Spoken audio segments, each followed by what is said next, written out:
Hi everyone. Hi, hello, how are you? Salibonani, linjani, muriseyi, muribwanji, muribwino, molweni, makaya, guten Tag, guten Morgen, guten what, you know. Anyways, hello everyone, how are you? Me on my side, I'm okay. Welcome to my YouTube channel. This is the first video, of course. Like, welcome to my YouTube channel.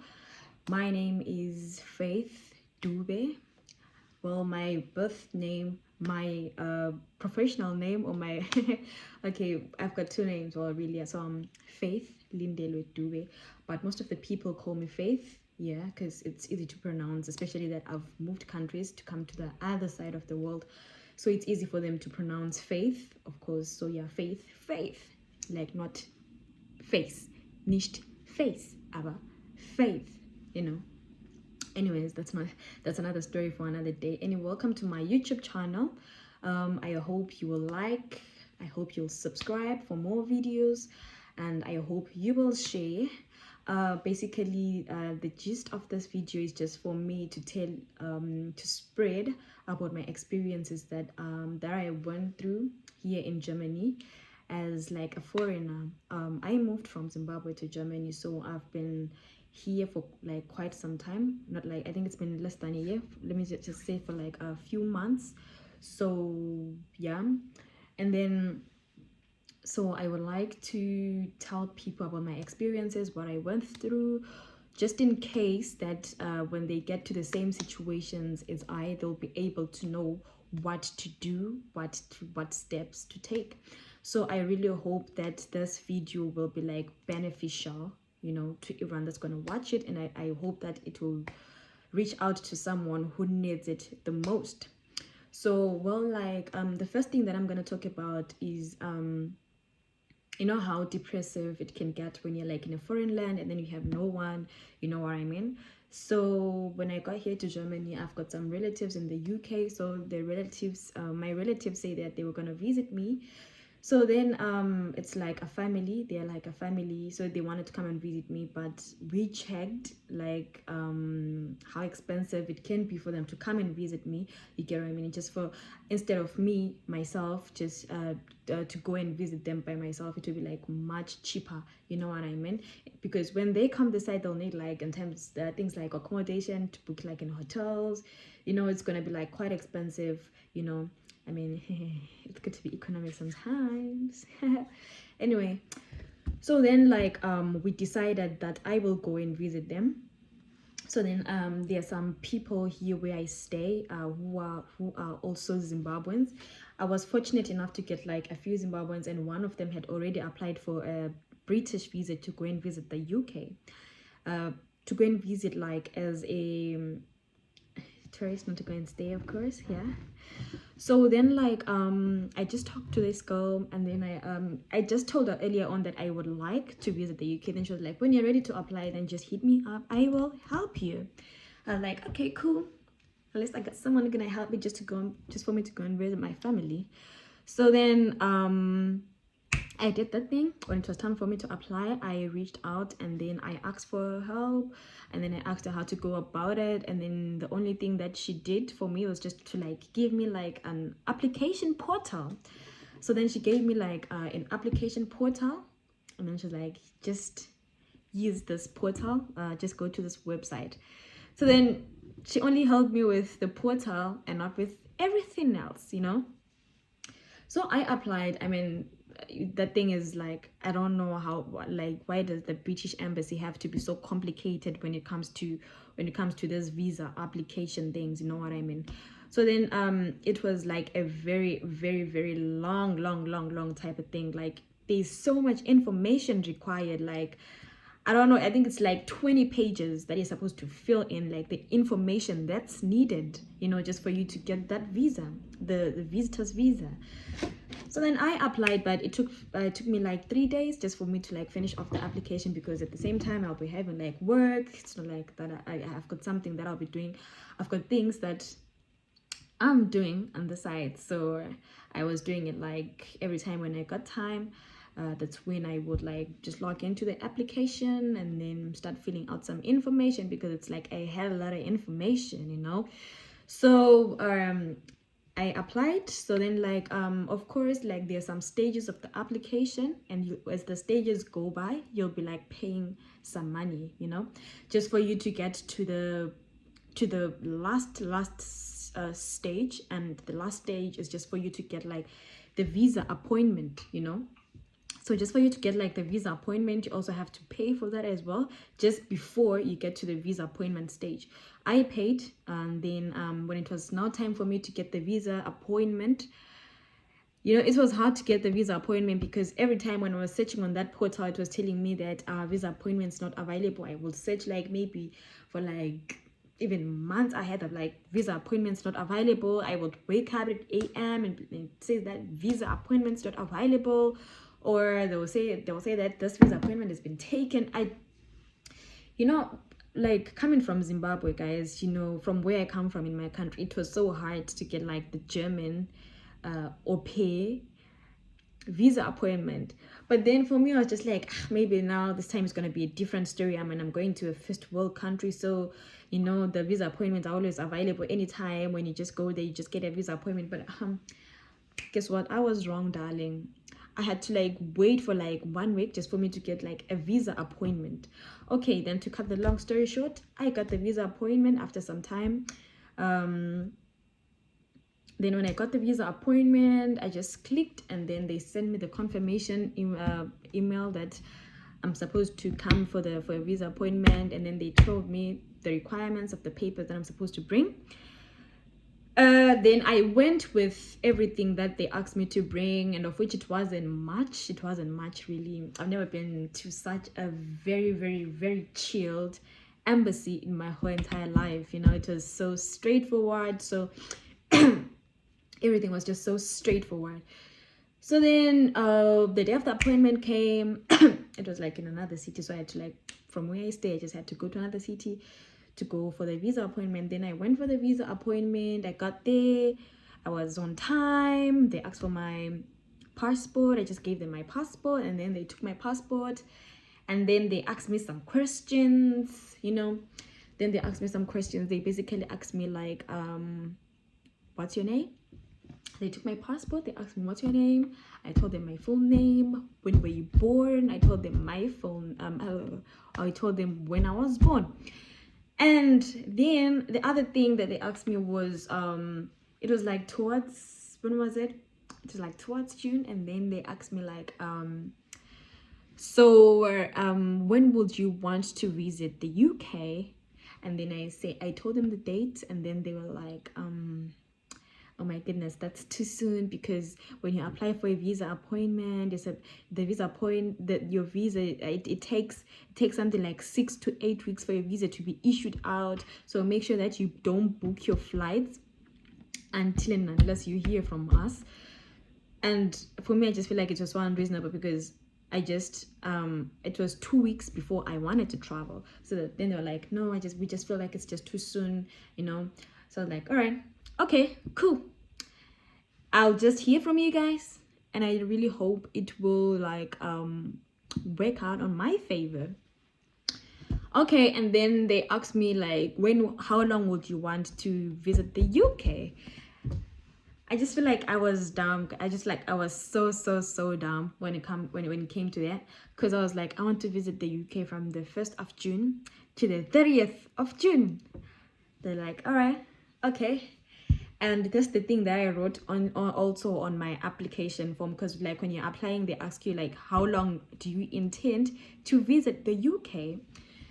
So then I wrote like, I want to visit there like from the 1st of June to the 30th of June. All right, then the story continues.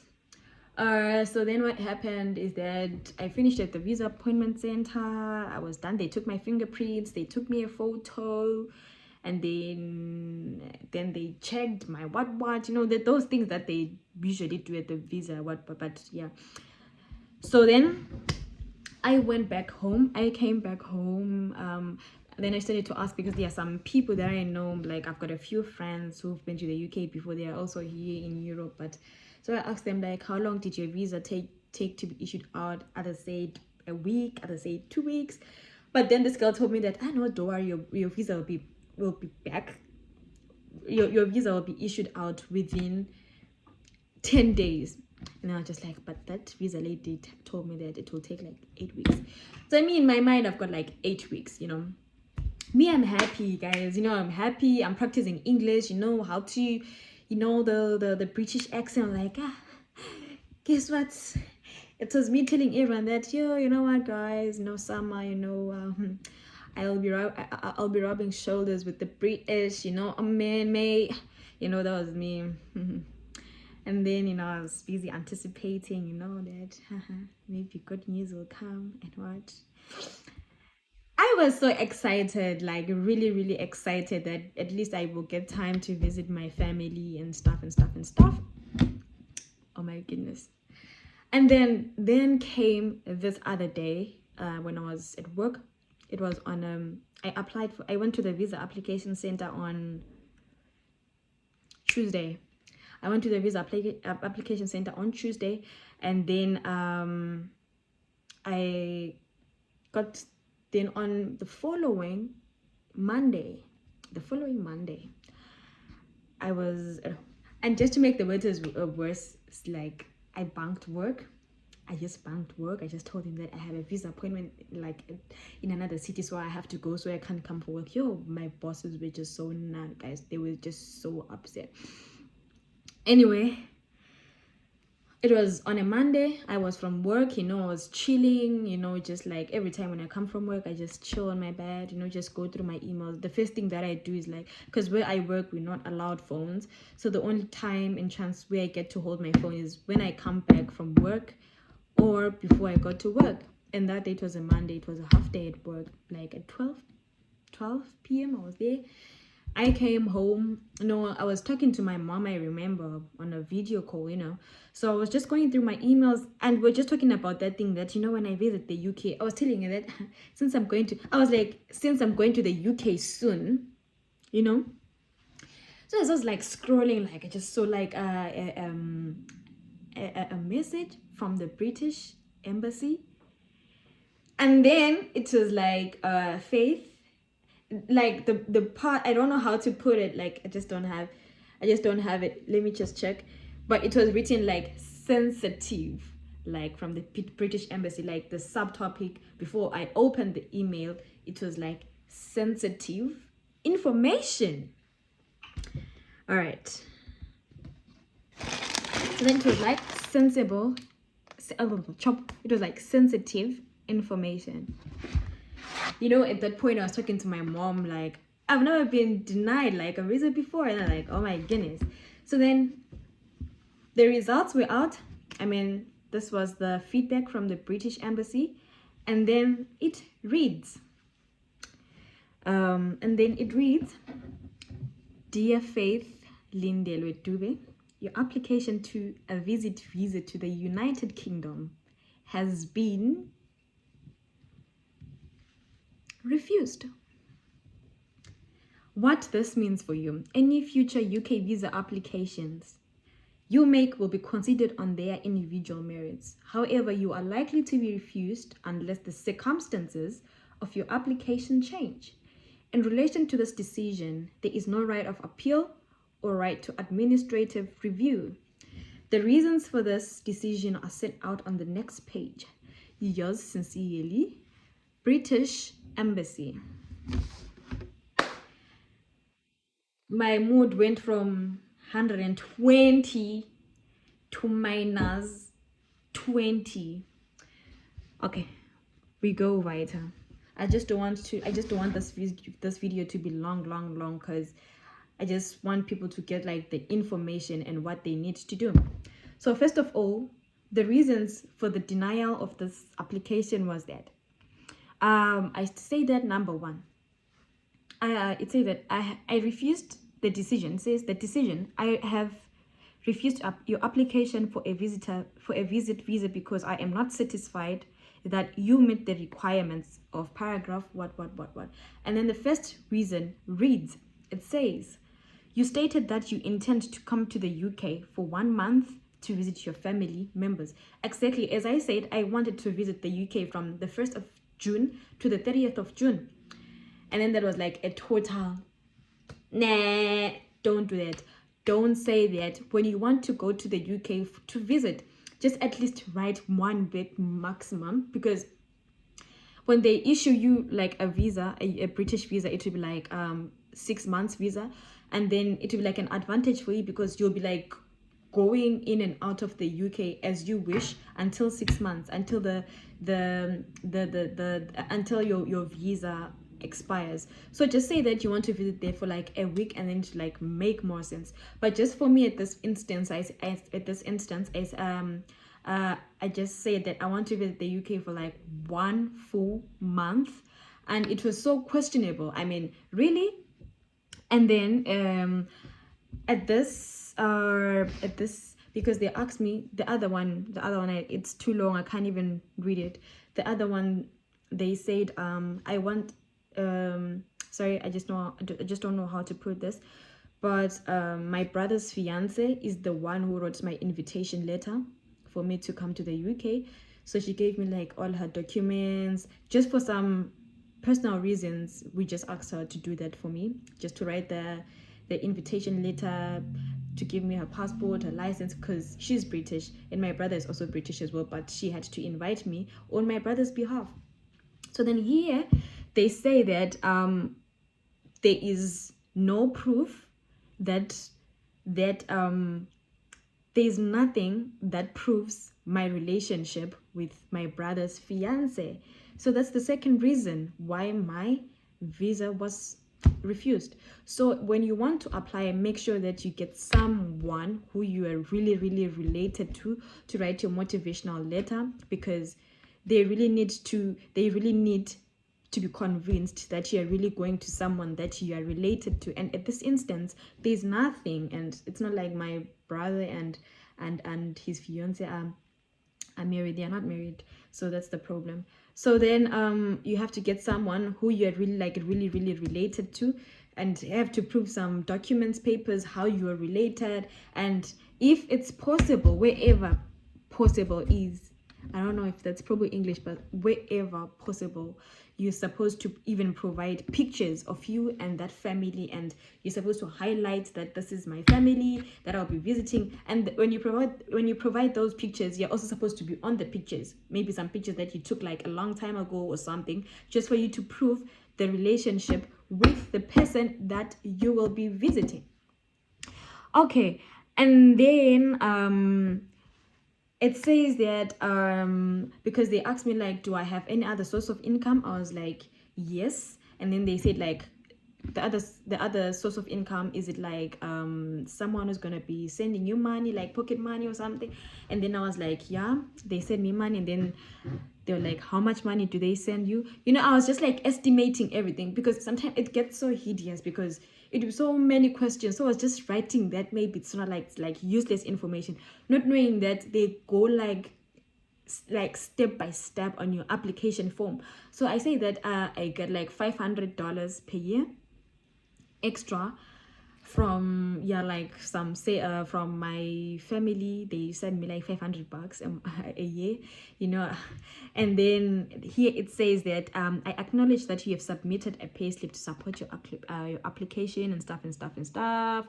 And then they say that we see that you get like an extra $500 per year.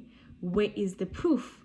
You're supposed to provide a proof when they send you like some bank pay slips. No, not some bank pay slips, but some documents or some documentation that really proves that you get that $500.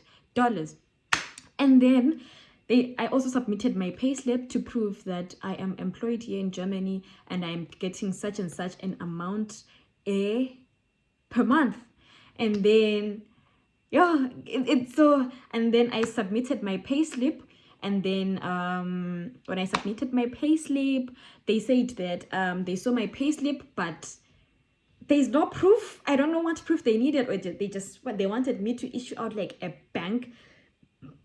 They wanted me to issue like a bank statement that says that that shows literally that I have money coming into my account. I don't know what information they needed there, you know what I mean? So yeah, that was the other problem. Like when you submit, I'm in FSJ, I'm doing FSJ. So like when you're in FSJ like me, you're supposed to provide, even if you're not an FSJ or anything, you're supposed to provide information about your bank, like how your money comes in and everything. I think you just like take a screenshot of your bank statement on the phone, because we all have like online bankings, and then you can just like print them out, or you can just like upload them online on the portal when you're applying. And then the other thing, they asked me like, how much do I earn and how much do I spend a month? So then I said I earn, let's say I earn like 800 bucks, and then I spend 600 bucks a month. So then they're like, okay, so since you spend like 600 bucks a month, we didn't get proof of your savings, because if you say that you spend like 600 bucks, was at this time you're supposed to be having like such and such an amount on your bank account. So what we want to see is the other savings, the money that you don't spend. It's supposed to be showing that, okay, Faith has been saving $200 per month, because I say that I spend $600 a month. But I didn't also provide that information. So if you say that you spend like, if let's say if you earn 100 bucks and you say that you spend 50 bucks a month, you're supposed to provide information of the other $50, the other 50 bucks. I mean, I'm used to US dollars. I mean, in my country we use US dollars, but here we use euros. So just pardon my language. I mean, not my language, my era. Not my era, but whatever you may call it, I don't care. So let's say if you spend like, if you earn like 100 bucks and then you spend like 50 bucks, you're supposed to provide information on the other 50 bucks that you're not using, to show, okay, I came here like in November last year, I came here in February, so ever since I started earning, I've been saving 50 bucks, 50 bucks, 50 bucks. So this is the money that I have currently in my account, and I consider this as my savings, you know? And then, can I read this? It says that I acknowledge that you have submitted a payslip to support your application. However, the documents provided does not demonstrate you are in receipt of your stated income. I've explained already.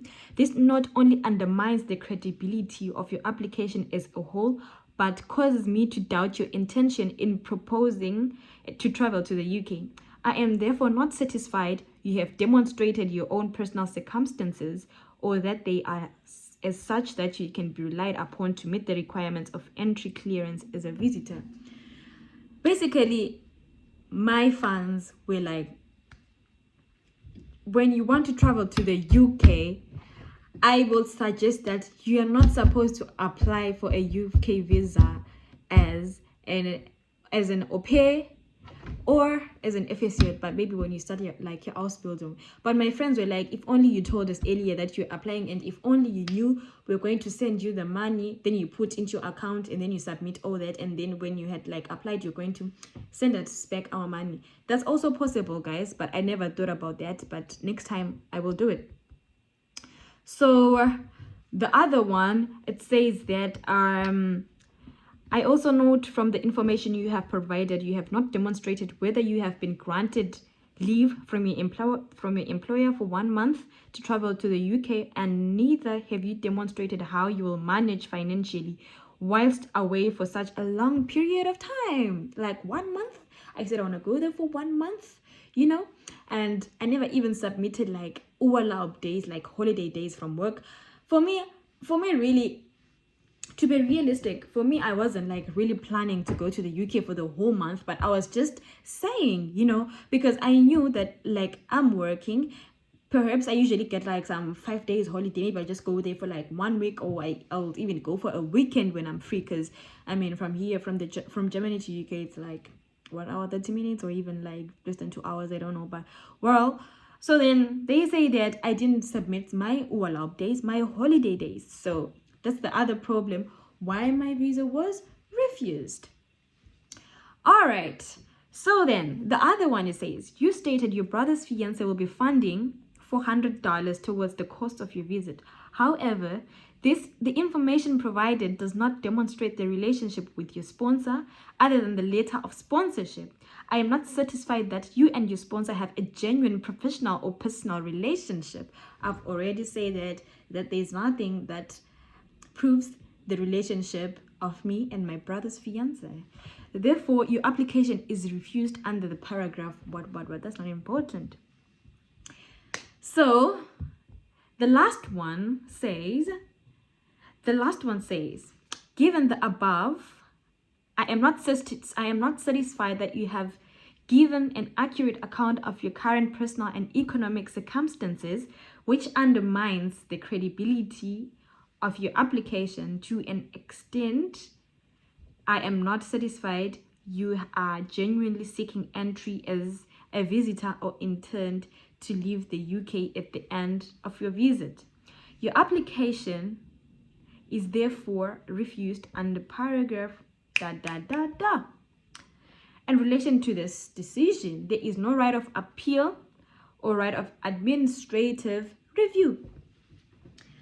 So, according to information that I provided, they just drew like a conclusion that I won't come back to Germany. I will run away and stay in the UK. But then, well, you know what?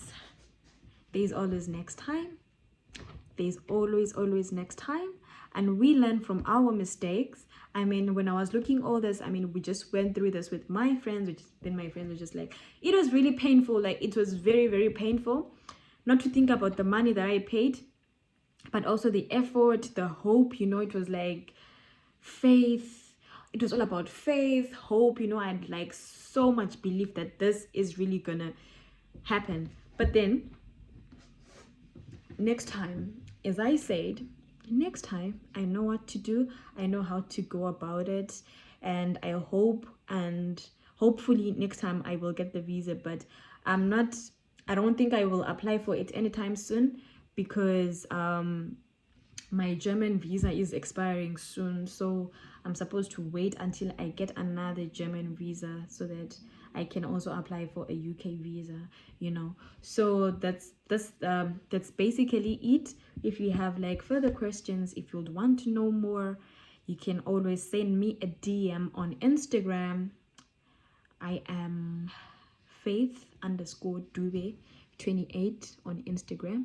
You just send me a DM on Instagram, and then I will answer all your questions. You know, I am ready and willing to help anyone who would want to visit the UK. And with the process, anyone who would want to visit the UK, I can give you tips and, you know, to tell you how I went about it, like give you more and more information. It's just that I just don't want this video to be too long, because sometimes it gets boring when you're like just watching something for like 50 minutes, you know. But I just really hope that this is going to be beneficial to someone, even if one person, it doesn't matter. But I really hope that this will be beneficial. I know I didn't give like deep information. I didn't go deep because I was really avoiding to upload like a very long video.